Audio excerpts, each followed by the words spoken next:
असां आशिकन जी ओता कई अलॻिया अलाए छो असां ते सॼो पियो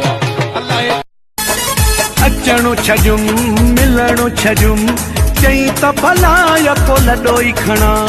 अचणो छजुम मिलणो छजुम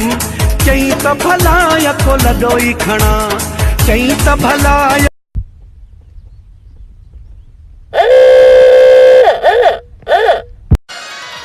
जे प्यार न थियो तो ख्वार त थींदो मूं ही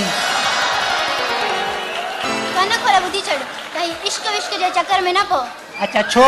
मां इश्क नथो करे सघां ही त अमीर माण्हुनि जो कम आ। अच्छा इश्क अमीर माण्हू संगत सिर ॾियण वारी तो अञा ॾिठी नाहे असांजी यार यारी तो अञा ॾिठी किया वठा तेखा फोन नंबर मुझे ये लगता है डर किथे मुझे खार मजा छोड़ न दे वो अपना घर कभी होगा मिलन भले दुश्मन झलन। हाँ ठीक है बंदी करावा तो जो रोल नंबर है ना नंबर रोल मिली लगो आ तो पहाड़ संगत बंगत रखनी जा ना संगत के साथ रखा कौन कैसा न रखे मुसा घड़ी रख काचों भी खपियूं आहिनि अटो भी कोन ही को ॿारनि जी ख़र्ची भी बसरा को उधारी वतम ज़ाल वेठी आ घर जा तपेदार घर वेठो कमाए कमाए मुड़स गंजो प्यार में ही पीड़ो शर्त अथई प्यार में ही पीड़ो शर्त अथई वो शर्त मनी पाए यारी रखूं हिक चक बचुमियो ना बाबा ना हिक चक बचुमियो। ये गिची में जेको पातो आ इहो त लाहे रखो न इहो तव्हां छो रखियो आहे हिते ख़बर त पए त बाद डॉक्टरी शी वई आहे इनखे छा चइबो आहे ई स्टेज जो स्टेज शो बाक़ी न त छा चइबो स्टेज शो न चइबो आहे स्टेथो चइबो आहे स्टेथोस्कोप बाक़ी भाषा हे यार कयो थमो अहिड़ो कराची होश थी वियो आहे गुम माथो चवां मूंसां सिंधी ॻाल्हाए चथो उर्दू में बोलो तुम माथो चवां मूंसां सिंधी ॻाल्हाए चथो उर्दू में बोलो।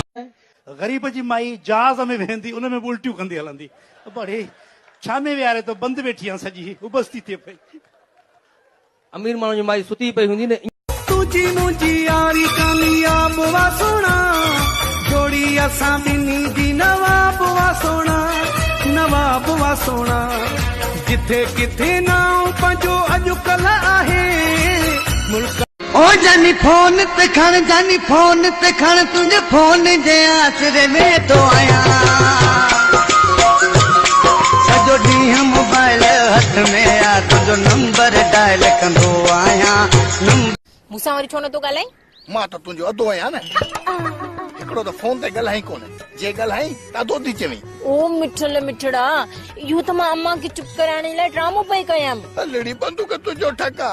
तूं कहिड़ी कतरी ना बिजली अवाम जी आहे न तव्हां छो था इस्तेमालु कयो एतिरी अवाम जे पी जी आहे बिजली असांजी आहे जेके मुलाज़िम आहियूं असां एॾियूं वॾियूं पघारूं बि तव्हांजियूं तव्हांखे मेडिकल अलाउंस बि मिले हर क़िस्म जो तव्हांखे घर जो हाउस रेंट बि मिले